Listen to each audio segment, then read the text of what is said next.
Hello students, welcome to Autocrat. मैं शारिक डोकाडिया और आज हम कंटिन्यू कर रहे हैं हमारा chapter chemical reaction and equation. तो जिन स्टूडेंट्स ने पहला पार्ट नहीं देखा है वो जाके पहला पार्ट देख लो, हम लिंक डिस्क्रिप्शन में डाल रहे हैं। ये है second part of first chapter of chemistry NCERT, chemical reaction and equation. याद रखना सेकंड पार्ट। चलो स्टार्ट करते हैं। एक छोटा सा रिवीजन लेते हैं 2 मिनट के लिए, जो हमने फर्स्ट पार्ट में पढ़ा था। हमने फर्स्ट पार्ट में पढ़ा, बेसिक लिया था what are changes, physical change, chemical change. Then हमने कुछ और चीजें पढ़ी थी जो हमने देखा था व्हाट इज केमिकल रिएक्शन। फिर हमने पढ़ा केमिकल इक्वेशन क्या होता है, केमिकल इक्वेशन की कंडीशंस क्या है, चेंज के कंडीशंस क्या है, केमिकल चेंज की कंडीशन क्या है। फिर हमने चैप्टर का क्रक्स स्टार्ट किया था, इंपॉर्टेंट पार्ट स्टार्ट किया था, वो है types of chemical reaction. 4 types पढ़े थे हमने। पहला पढ़ा था combination reaction, decomposition reaction, displacement reaction and double displacement reaction. ये चारों चीजें मैंने पार्ट 1 में दी है। अगर वो नहीं देखा है तो पहले वो देखो, अगर वो नहीं देखा तो ये इतने अच्छे से समझ में नहीं आएगा। तो let's start with second part, chemical reaction and equation. बड़े आगे मैंने आपको बताया था इंपॉर्टेंट टॉपिक्स पढ़ना बाकी है। चलिए बढ़ते हैं आगे। नेक्स्ट टॉपिक जो है, हमने वैसे टाइप्स ऑफ रिएक्शन तो पढ़ा फर्स्ट पार्ट में, combination, decomposition, displacement, double displacement. मैं बार बार रिपीट करता हूं ताकि आपको ये 4 नाम याद हो जाए, combination, decomposition, displacement, double displacement. कोशिश करा करो मेरे साथ आप भी रिपीट करें। अब हम फिर से पढ़ रहे हैं टाइप्स ऑफ रिएक्शन। अब ये जो टाइप्स है ये अलग बेसिस पे है। ये है on based on flow of energy, energy कैसे फ्लो हो रही है उस पे बेस्ड है 2 टाइप। हम कोई भी रिएक्शन को 2 टाइप में डिवाइड कर सकते हैं। पहला है एक्सोथर्मिक एंड सेकंड है endothermic. Based on flow of energy, कौन सी एनर्जी? Heat energy. अब हमको देखना है अगर कोई रिएक्शन में हीट देना है, मतलब रिएक्शन में रिएक्टेंट हीट एब्सॉर्ब कर रहे हैं तो किस टाइप की एनर्जी, और हीट निकल रही है, एग्जिट कर रही है तो किस टाइप की एनर्जी। Let's start. सबसे पहले हम पढ़ेंगे एक्सोथर्मिक रिएक्शन। कौन सा रिएक्शन?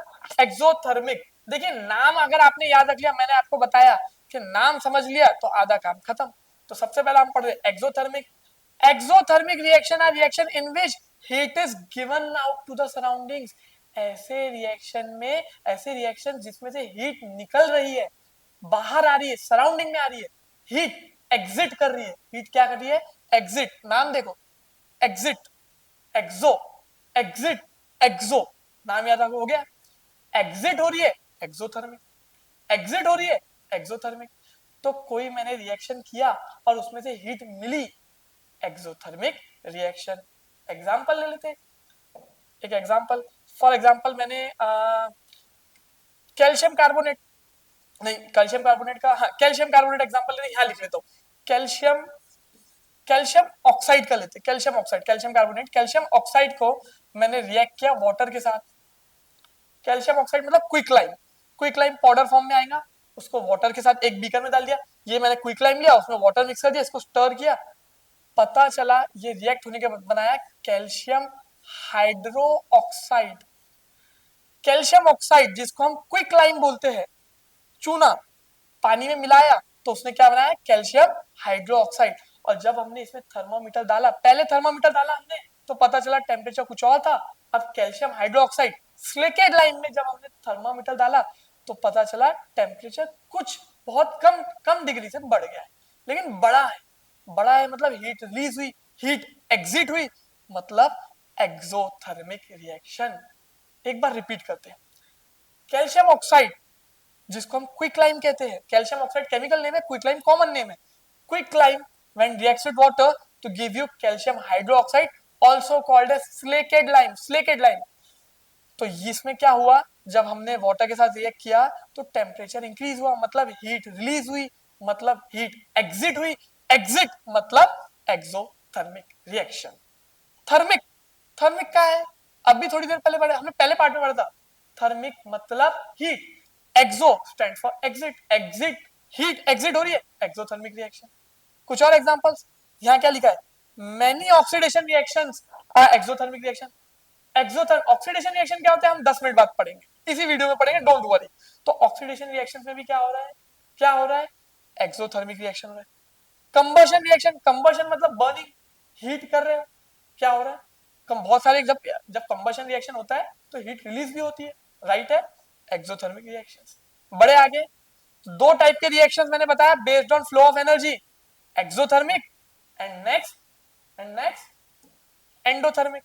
एंडोथर्मिक, अगर हीट रिलीज हो रही है, हीट एग्जिट हो रही है तो एक्सोथर्मिक था, तो एंडोथर्मिक क्या होगा, जरा दिमाग लगाओ। वहां हीट निकल रही थी तो यहाँ हीट देना पड़ रहा है, हीट एब्जॉर्ब हो रही, हीट अंदर आ रही, रिएक्टेंट्स बोलते हीट आन दो, एंडो, तो हीट आने दो, एंडोथर्मिक। थर्मिक मतलब हीट, एंडो आन दो, एंडोथर्मिक। तो कोई सब्सटेंस में अगर आपको हीट देना पड़ रहा है, हीट देना पड़ रहा है, तो कौन सा रिएक्शन, एंडोथर्मिक रिएक्शन। एग्जाम्पल के बिना कैसे रहेंगे हम, इसका भी एग्जाम्पल लेते, डोंट वरी। वैसे हमने अलग अलग टाइप के रिएक्शंस पढ़े थे, डीकंपोजिशन रिएक्शन पढ़ा था हमने, सेकंड टाइप का आपको याद होगा, तो यहाँ पे लिखा है थर्मल डीकंपोजिशन। हाँ, एक एग्जाम्पल थर्मल डीकंपोजिशन का, वही पुराना lead nitrate PbNO3 taken twice, हमने हीट किया, क्या किया, हीट किया, तो लेड ऑक्साइड के ब्राउन फ्यूम्स, फिर ऑक्सीजन और नाइट्रोजन डाइऑक्साइड। तो हमने क्या किया स्टूडेंट्स, क्या किया, हीट किया, हीट दिए, रिएक्टेंट ने कहा क्या, क्या कहा, हीट आन दो, एंडोथर्मिक। रिएक्टेंट ने, लेड नाइट्रेट ने यहाँ पे हीट एब्जॉर्ब किया, क्या किया, एब्जॉर्ब किया, इसलिए हमने इसको कहा एंडोथर्मिक रिएक्शन। दो टाइप के रिएक्शन समझ में आ गए based on flow of energy. यहाँ पे बच्चे कंफ्यूज होते हैं, अगर आपको पूछा explain the types of reaction based on energy, तो ये दो टाइप्स लिखना है, एंडोथर्मिक, एक्सोथर्मिक, इजी। इनको हम टाइप्स ऑफ रिएक्शन की जगह प्रोसेस भी बोलते हैं, एंडोथर्मिक प्रोसेस, एक्सोथर्मिक प्रोसेस। एक्सो में क्या हो रहा है, हीट एग्जिट हो रही है, एंडो में क्या हो रहा है, हीट अंदर आ रही है, एब्सॉर्ब हो रही है। बड़े आगे, इतना क्लियर है, चलिए नेक्स्ट। तो एंडोथर्मिक एक्सोथर्मिक तो हो गया। अब चैप्टर के बहुत बहुत इंपॉर्टेंट पार्ट पे आते हैं, बहुत ही इंपॉर्टेंट है, ध्यान देना, क्योंकि इससे रिलेटेड जो टॉपिक है उसके ऊपर एग्जाम में क्वेश्चन आना ही है। तो हम कौन से टॉपिक पे आ रहे हैं, oxidation and reduction. Oxidation and reduction, बहुत बार आपने सुना होगा XYZ कंपाउंड ऑक्सीडाइज हो गया, तो यही हमको सीखना है, what do you mean by oxidation reaction. मैंने लिखा है बोर्ड पे, एक बार पढ़ लेते हैं। What is oxidation, addition of oxygen, O2 क्या है, ऑक्सीजन है, O2 क्या है स्टूडेंट्स, ऑक्सीजन है, तो एडिशन ऑफ ऑक्सीजन और removal of hydrogen, addition of oxygen और रिमूवल ऑफ हाइड्रोजन। अब यहाँ पे मैंने और तो डाला है, स्लैश तो डाला है, लेकिन जरूरी नहीं है कि दोनों में से एक ही हो, एक भी हो सकता या दोनों भी हो सकते हैं। आप कभी ट्रेन में बैठे, ट्रेन में वहां चेन दी रहती है, चेन पे लिखा रहता है to stop the train pull the chain, लेकिन उसमें फाइन भी लिखी रहती है कि अगर आपने बिना वजह चेन खींची तो या तो आपको 10,000 रुपए का फाइन या तो 3 महीने जेल। तो वहां पे क्या लिखा रहता है, अच्छे से पढ़ना, एंड और, तो वहां लिखा रहता है एंड स्लैश और। इसका मतलब क्या है, या तो जेल और फाइन दोनों, या तो दोनों में से एक, है ना। अब ये पढ़ने के लिए ट्रेन में मत चले जाना, अभी सिर्फ बता रहा हूं। तो हमारे साथ भी ऐसे ही हो रहा है, या तो ऑक्सीजन ऐड हो रहा है, या तो हाइड्रोजन रिमूव हो रहा है, या तो दोनों हो रहे हैं, समझे। ऑक्सीजन ऐड हुआ तो भी ऑक्सीडेशन, हाइड्रोजन रिमूव हुआ तो भी ऑक्सीडेशन, या दोनों हो रहे हैं तो भी ऑक्सीडेशन। एक इंपॉर्टेंट टॉपिक जो बहुत से लोग मिस कर देते हैं वो है कि रिमूवल ऑफ इलेक्ट्रॉन, जैसे हाइड्रोजन रिमूव हो रहा है, अगर ऐसा इलेक्ट्रॉन रिमूव हो रहा है, इलेक्ट्रॉन का लेन देन हो रहा है, तो वो भी ऑक्सीडेशन और रिडक्शन आता है। यहाँ पे क्या हो रहा है, इलेक्ट्रॉन रिमूव हो रहा है, तो हम इसको कहेंगे ऑक्सीडेशन रिएक्शन। मेरे साथ रिपीट करना एक बार students, addition of oxygen, removal of hydrogen और removal of electron. Addition of oxygen, removal of hydrogen और रिमूवल ऑफ इलेक्ट्रॉन, ये तीन चीजें में से कोई एक या एक से ज्यादा हो रही है तो ऑक्सीडेशन रिएक्शन, समझा। इसी का अपोजिट रिडक्शन, चलिए पढ़ते हैं। यहाँ पे ऑक्सीजन ऐड हो रहा था, लेकिन अब ऐड होने की जगह कोई कंपाउंड से ऑक्सीजन रिमूव हो रहा है, removal of oxygen, then we call it as reduction. अगर ऑक्सीजन निकल रहा है तो हम क्या कहेंगे, रिडक्शन। पहले ऐड हो रहा था तो ऑक्सीडेशन था, रिमूव हो रहा है तो रिडक्शन। समझा?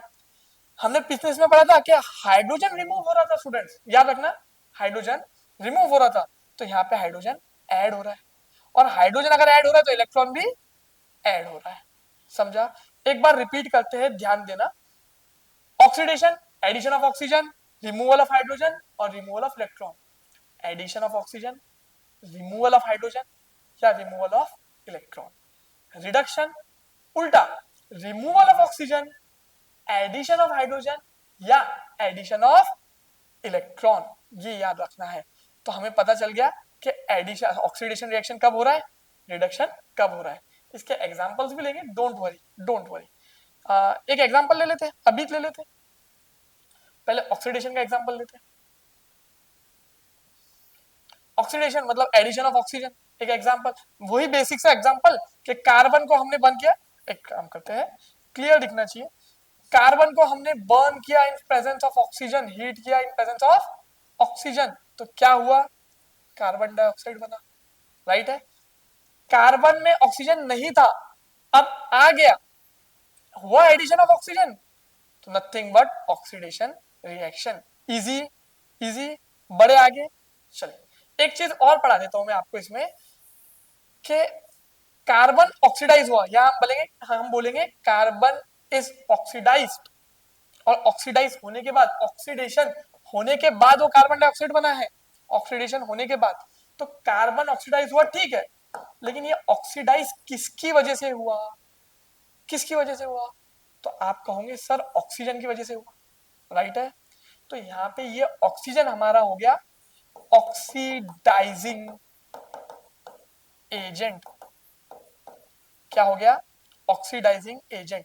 जिसकी वजह से ऑक्सीजन मिल रहा है उसको हम बोलेंगे ऑक्सीडाइजिंग एजेंट। समझा? यहाँ पे ऑक्सीजन अकेला था, हो सकता कभी कंपाउंड हो सकता कोई रिएक्शन में H2O हो, तो जिसकी वजह से ऑक्सीजन मिल रहा है, जिसकी वजह से ऑक्सीडेशन हो रहा है, उसको बोलेंगे ऑक्सीडाइजिंग एजेंट। एंड उसी का उल्टा, जिसकी वजह से रिडक्शन हो रहा है उसको हम बोलेंगे रिड्यूसिंग एजेंट। Very simple. लेकिन इंपॉर्टेंट टॉपिक पे पढ़ते हैं, जो है रेडॉक्स रिएक्शन। शायद इस चैप्टर का one of the most important topic, जो मैंने आपको कहा था इंपॉर्टेंट टॉपिक है बच्चों, ध्यान देना, एग्जाम में आ सकता है। Redox reaction. रेडॉक्स रिएक्शन क्या है स्टूडेंट्स? वेरी इजी, मैंने आपको बताया, देखो बार बार एक ही चीज पर हो, नाम समझ लिया आधा काम खत्म। यहाँ पे भी नाम समझ लो, आधा काम खत्म। नाम बना है रेड ऑक्स, यहाँ red stands for reduction and ox stand for oxidation. Reduction मतलब removal of oxygen, addition of hydrogen. Oxidation मतलब एडिशन ऑफ ऑक्सीजन और रिमूवल ऑफ हाइड्रोजन। तो रेडॉक्स रिएक्शन वो रिएक्शन है मेरे बच्चों, ध्यान से सुनना, जहां पे ऑक्सीडेशन रिडक्शन दोनों ही साथ में हो रहे हैं। When oxidation and reduction takes place simultaneously, जब ऑक्सीडेशन रिडक्शन दोनों साथ में होते हैं तब हम कहते हैं रेडॉक्स रिएक्शन है। कौन सा रिएक्शन है? रेडॉक्स रिएक्शन है। ये बहुत इंपॉर्टेंट है। वैसे देखिए मैक्सिमम रिएक्शन रेडॉक्स रिएक्शन होते हैं। एग्जांपल ले लेते हैं, एक बहुत ही इजी एग्जांपल यहाँ पे एग्जांपल दिया है, ये पहले ये कंसीडर करते हैं।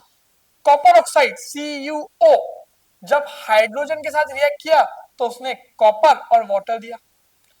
अब हो क्या रहा है, आप यहाँ पे ध्यान से देखो, कॉपर में ऑक्सीजन था, अब नहीं है। कॉपर में पहले ऑक्सीजन था, अब नहीं है। ये रेड कलर से क्लियर नहीं दिख रहा है क्या? दूसरा कलर ले लेते हैं, कोई बात नहीं। अब अच्छा दिख रहा है। तो कॉपर ऑक्साइड में पहले ऑक्सीजन था, अब नहीं है, मतलब ऑक्सीजन रिमूव हो गया। And removal of oxygen is called reduction. अभी 2 मिनट पहले पढ़े, reduction, removal of oxygen, reduction लिख दिया। राइट है? अब यहाँ पे देखते हैं बेचारे हाइड्रोजन की, हाइड्रोजन में ऑक्सीजन था क्या? नहीं था, लेकिन अब आ गया, अब आ गया, मतलब ऑक्सीडेशन हुआ है, ऑक्सीजन ऐड हुआ है। हाइड्रोजन में ऑक्सीजन नहीं था, अब आ गया, ऑक्सीजन आ गया, addition of oxygen is called oxidation. Oxidation भी हुआ, रिडक्शन भी हुआ, तो ये कौन सा रिएक्शन हो गया स्टूडेंट्स? Redox reaction. इजी है ये। एक एग्जांपल लेते, बहुत ही इंपॉर्टेंट। आयन, ये दूसरा एग्जांपल है, ठीक है। आयन सल्फर के साथ रिएक्ट किया, और बनाया FeS। ये भी एग्जाम्पल है मेरे बच्चों रेडॉक्स रिएक्शन का। सर क्या बोल रहे हैं आप, ना ऑक्सीजन है ना हाइड्रोजन है, ना ऑक्सीजन ऐड होता हुआ दिख रहा ना निकलता हुआ दिख रहा, ना रिमूव होता हुआ दिख रहा, ना हाइड्रोजन ऐड ना हाइड्रोजन रिमूव, तो ये रेडॉक्स कैसे हुआ? मैंने आपको क्या कहा कि मैक्सिमम रिएक्शंस कैसे है, रेडॉक्स रिएक्शन है। और मैंने ऑक्सीडेशन रिडक्शन पढ़ाते वक्त ये भी बोला था कि addition of oxygen, removal of hydrogen and removal of electron is called oxidation. तो यहाँ पे इलेक्ट्रॉन का लेन देन हुआ है। किसका लेन देन हुआ है? इलेक्ट्रॉन का लेन देन हुआ है, वो भी बताते कैसे। आयन मेटल है, मेटल आयन क्या है? Metal. Metals are electron donors. Metal हमेशा इलेक्ट्रॉन दे देते। मेटल का दिल बहुत बड़ा है मेरे जैसा, वो देते रहते हैं सर। तो ये मेटल ने क्या किया? इलेक्ट्रॉन दे दिया, इलेक्ट्रॉन डोनेट किया। सल्फर नॉन मेटल है, वो इलेक्ट्रॉन एक्सेप्ट करता है, वो तुम्हारे जैसा है, मैं दे रहा हूं, मैं तुमको पढ़ाई दे रहा हूं, तुम ले रहे हो। तो इसने इलेक्ट्रॉन एक्सेप्ट किया, इसने क्या किया? इलेक्ट्रॉन गेन किया। इस आयन ने, मेटल ने इलेक्ट्रॉन दिया, रिमूव किया, खुद से दे रहा है मतलब खुद से रिमूव कर रहा है ना। Removal of electron is nothing but oxidation, addition of electron is nothing but reduction. Reduction oxidation redox reaction, और यही एग्जांपल था रेडॉक्स का। ऑक्सीजन हाइड्रोजन नहीं दिखा, फिर भी रेडॉक्स रिएक्शन हुआ, और यही था एग्जांपल, बहुत इंपॉर्टेंट एग्जांपल रेडॉक्स रिएक्शन का। बहुत इंपॉर्टेंट टॉपिक था स्टूडेंट्स, इसके बारे में ज्यादा से ज्यादा पढ़ के जाना, ये एग्जाम में आ सकता है। तो अभी हमने पढ़ा, इस पार्ट में क्या पढ़ा, एक छोटा सा रिवीजन लेते हैं क्योंकि पार्ट खत्म करना है। एक इंपॉर्टेंट, दो इंपॉर्टेंट टॉपिक बचे और खत्म। तो हमने क्या पढ़ा इस पार्ट में? हमने पढ़ा एक्सोथर्मिक रिएक्शन, मतलब हीट एग्जिट हो रही, एंडोथर्मिक रिएक्शन, हीट एब्जॉर्ब हो रही। फिर हमने पढ़ा ऑक्सीडेशन, रिडक्शन, और दोनों अगर साथ में हुए तो रेडॉक्स रिएक्शन। अब हम ऑक्सीडेशन रिएक्शन हमारे डेली लाइफ में कैसे काम आता है, कहाँ कहाँ ऑक्सीडेशन हमारे डेली एवरीडे लाइफ में होता है, ये हम पढ़ेंगे। तो हमारा नेक्स्ट टॉपिक जो चैप्टर का लास्ट टॉपिक है, जिसके अंदर दो सब टॉपिक है और चैप्टर खत्म, टेंशन मत लो, आपका ज्यादा टाइम नहीं लूंगा, तो वो है oxidation in everyday life.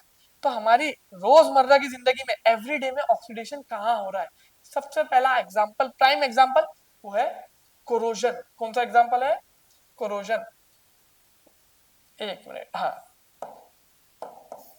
Corrosion. Corrosion तो हमने बहुत बार सुना है, अर्लियर क्लासेस में पढ़ा भी है। आपको मैं एक बात बता देता हूँ, कोरोजन हम और इन डेप्थ पढ़ेंगे, आगे का चैप्टर है आपको मेटल एंड नॉन मेटल, उसका वीडियो भी मैं बनाऊंगा, उसमें इन डेप्थ पढ़ेंगे, लेकिन इस चैप्टर में जितना दिया उतना पढ़ते हैं। Corrosion, what is corrosion? नाम तो बार बार सुना है हमने। Corrosion is a process of deterioration of a metal as a result of its reaction with air of water surrounding it. हवा, पानी, ऑक्सीजन की वजह से, वाटर की वजह से, कभी कभी सल्फर की वजह से, कार्बन डाइऑक्साइड की वजह से, कुछ कुछ मेटल इन सब चीजों से रिएक्ट करते हैं, और इसकी वजह से मेटल का डिट्यूरेशन होता है, मेटल पे कभी लेयर्स भी आ जाती है, उसको हम बोलते हैं कोरोजन। बहुत ही सिंपल कॉमन एवरीडे लाइफ का एग्जांपल है रस्टिंग, जिसको हम हिंदी में बोलते हैं जंग लगना। कोई भी लोहे की चीज पे अगर प्रोटेक्टिव लेयर नहीं है, पेंट करा हुआ नहीं है, पॉलिश अच्छे से नहीं है, तो कुछ दिनों बाद जंग खा जाती है, हम बोलते हैं उसमें जंग लग गया। तो that is nothing but corrosion of ion. Ion का कोरोजन हुआ। एक बात याद रखना, अलग अलग मेटल्स कोरोड होते हैं अलग अलग तरीके से।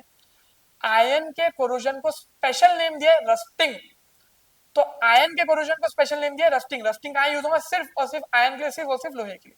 तो जब आयन ऑक्सीजन एंड वाटर के साथ रिएक्ट करता है, एग्जांपल दिया है, एग्जांपल पढ़ते हैं। आयन जब ऑक्सीजन और वाटर के साथ रिएक्ट करता है तो ब्राउनिश डिट्यूरेशन होता है, फ्लेक्स निकलना स्टार्ट होते हैं, थोड़े थोड़े फ्लेक्स निकलना स्टार्ट होते हैं। आप यहाँ देख सकते हो कि यहाँ पे देखो ये कैसे, कितने अच्छे से दिख रहा है चेन, बट यहाँ पे जंग लगना स्टार्ट हुआ है। एक आयन शीट लोगे, उस पर जंग लग रहा है, तो उसमें से फ्लेक्स निकलना स्टार्ट होंगे, डिटेरियोरेट होंगे, मेटल धीरे धीरे सड़ना स्टार्ट हो जाएगा। That is nothing but rusting. Corrosion of ion is called rusting. दो इंपॉर्टेंट एग्जांपल है स्टूडेंट्स, ध्यान देना। Next example copper, very important copper. Copper जब कार्बन डाइऑक्साइड और वाटर के साथ रिएक्ट करता है ना, कार्बन डाइ, देखो आयन सिर्फ ऑक्सीजन और वाटर के साथ कर रहा था, यहाँ थोड़ा अलग हो गया, कार्बन डाइऑक्साइड वाटर, ऑक्सीजन भी यूज होता है लेकिन कार्बन डाइऑक्साइड इंपॉर्टेंट है। तो वो एक लेयर बनाता है कॉपर के ऊपर। जैसे आयन के में से लेयर्स कम हो रही थी, ब्राउनिश कलर की लेयर हो रही थी, जंग लगता है तो ब्राउनिश कलर का लेयर कम हो रही थी। कॉपर में ऐसा नहीं हो रहा है, कोरोजन हो रहा है बट लेयर कम नहीं हो रही है, लेयर चढ़ रही है। तो कौन से कलर की लेयर? तो हम पढ़ेंगे यहाँ पे ब्लूइश ग्रीन कलर की लेयर। प्राइम एग्जांपल ये देखो, एक कॉपर का पाइप है, उसके ऊपर ग्रीनिश कलर की लेयर आ गई, ग्रीनिश ब्लूइश कलर की थोड़ी लेयर आ गई। बहुत बहुत common example statue of liberty, आपने देखे होंगे स्टैच्यू ऑफ लिबर्टी, वहां जाके नहीं देखे होंगे, फोटो में तो देखे होंगे। तो statue of liberty is made from copper, copper की है तो ये कलर की होनी चाहिए थी, लेकिन उसका ऑक्सीडेशन हुआ, कोरोजन हुआ, इसलिए स्टैच्यू ऑफ लिबर्टी अब ये कलर की दिखती है, ब्लूइश ग्रीन। तो उसके ऊपर एक लेयर चढ़ रही है, आयन के जैसा नहीं है कि उसको खराब लेयर निकाल रही है, इसके ऊपर लेयर चढ़ रही है। तो ये था कोरोजन ऑफ कॉपर। एक लास्ट एग्जांपल, ये भी बहुत इंपॉर्टेंट है, वो है सिल्वर। एग्जांपल क्या है? सिल्वर। सिल्वर का जब सल्फर के साथ रिएक्शन होता है, किसके साथ? सल्फर के साथ, तो एक ब्लैकिश लेयर, ब्लैक कलर की लेयर आती है, और उसको ही हम बोलते हैं कोरोजन ऑफ सिल्वर। इसमें भी ऊपर लेयर चढ़ती है, देखिए सिल्वर यूटेंसिल है, धीरे धीरे धीरे वो डल होता जा रहा है, जो पॉलिश, जो फिनिश, जो अपीयरेंस था, जो लुक था, जो बहुत खूबसूरत दिखते थे, हमारे घर पे होते हैं ना सिल्वर आर्टिकल्स, तो धीरे धीरे अपीयरेंस डल होता गया, और एक टाइम पे उसके ऊपर ब्लैक कलर की लेयर आ गई। ये किस चीज की लेयर है? ये सिल्वर सल्फाइड की लेयर है, जो उसका अपीयरेंस खराब कर रही है। And this is nothing but corrosion, oxidation का एग्जांपल इन एवरीडे लाइफ। ठीक है, 3 एग्जांपल हमने लिए, iron, copper and silver. Last topic पे बढ़ते हैं। ये था ऑक्सीडेशन इन एवरीडे लाइफ का पहला टॉपिक जो था कोरोजन, जो हमारे एवरीडे लाइफ में ऑक्सीडेशन हो रहा है, corrosion. Last topic, oxidation in everyday life, हमारे रोजमर्रा की जिंदगी में ऑक्सीडेशन कहाँ हो रहा है? तो वो है रेंसिडिटी। लास्ट टॉपिक है, चैप्टर खत्म होने वाला है। हाँ मुझे पता है बैलेंसिंग सिखाना ही है, एक्टिविटीज दिखानी है, वो हम अलग वीडियो में लेंगे, लेकिन जो थियोरेटिकल टॉपिक्स है वो खत्म होने वाला है। Rancidity very very very important topic, ध्यान देना। एक मैं आपको ऑक्सीडेशन का एक और एग्जांपल बताता हूँ रेंसिडिटी से थोड़ा सा। एप्पल खाया कभी? एप्पल, एप्पल को जब आपने कट किया तो अंदर से क्रीम कलर का रहता, राइट है, व्हाइटिश क्रीम कलर का। थोड़ी देर के बाद आपने उसको रख दिया, थोड़ी देर के बाद उसके ऊपर ब्राउन कलर की लेयर हो जाती। This is nothing but oxidation. चलो हम अपने टॉपिक पे आते हैं, वो है रेंसिडिटी। नाम याद रखना, रेंसिडिटी, इसके ऊपर क्वेश्चन आने के बहुत हाई चांसेस है। स्टूडेंट्स ध्यान देना, रेंसिडिटी क्या है, मैं रीड कर रहा हूँ।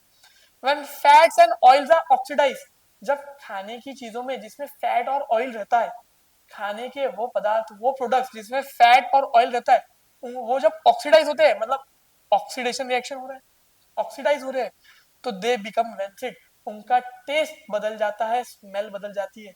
स्मेल कैसी हो जाती है? फाउल स्मेल हो जाती है, स्मेल अच्छी नहीं लगती। और टेस्ट कैसा हो जाता है? रेंसिड हो जाता है, टेस्ट भी अच्छा नहीं लगता। जब ऐसे फूड प्रोडक्ट जिसमें फैट एंड ऑयल है, वो बहुत देर तक बाहर पड़े, बाहर बहुत देर तक आपने रख दिया, तो ऑक्सीजन के साथ रिएक्ट करते हैं, ऑक्सीडेशन रिएक्शन करते हैं, एंड उनका टेस्ट रेंसिड हो जाता है। मेरे साथ बोलो, टेस्ट कैसा होता है? रेंसिड। टेस्ट कैसा होता है? रेंसिड। एंड स्मेल हो जाती है फाउल। देन वी से रेंसिडिटी हैज टेकन प्लेस। तो दिस इज रेंसिडिटी। जब कोई सब्सटेंस ऑक्सीडाइज हो गया, कोई फूड प्रोडक्ट ऑक्सीडाइज हो गया, तो हम बोलते हैं वो रेंसिड हो गया है। बहुत ही इजी एग्जांपल के, एग्जांपल नहीं, अपन प्रिवेंशन लेते, एग्जांपल्स के साथ प्रिवेंशन लेते। प्रिवेंशन मतलब क्या? कि हम हमारे फूड प्रोडक्ट्स को बचाए कैसे? बहुत देर तक बाहर रखा है, ऑक्सीजन के साथ रिएक्शन हो रहा है, तो टेस्ट रेंसिड हो रहा है, स्मेल फाउल हो रही है। तो अब हम हमारे फूड प्रोडक्ट्स को बचाए कैसे? देखो हमारे घर में मम्मी जो है ना, वो हमसे होशियार है, उनको सब पता है। तो उन्होंने क्या किया प्रिवेंशन के लिए? चलो देखते हैं।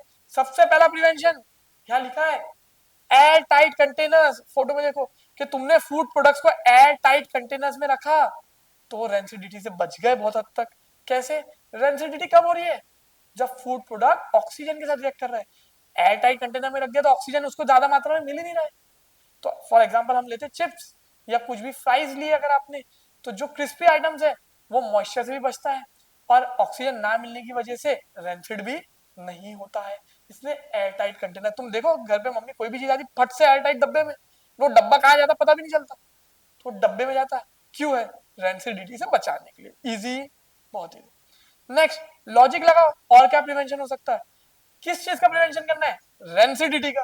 रेंसिडिटी मतलब क्या? ऑक्सीजन आ रहा है इसलिए तकलीफ हो रही, तो ऑक्सीजन आने मत दो। तो हम यूज करते हैं एंटीऑक्सीडेंट्स। एंटीऑक्सीडेंट्स क्या है? जो ऑक्सीजन को खुद ले लेते हैं। समझ में आया?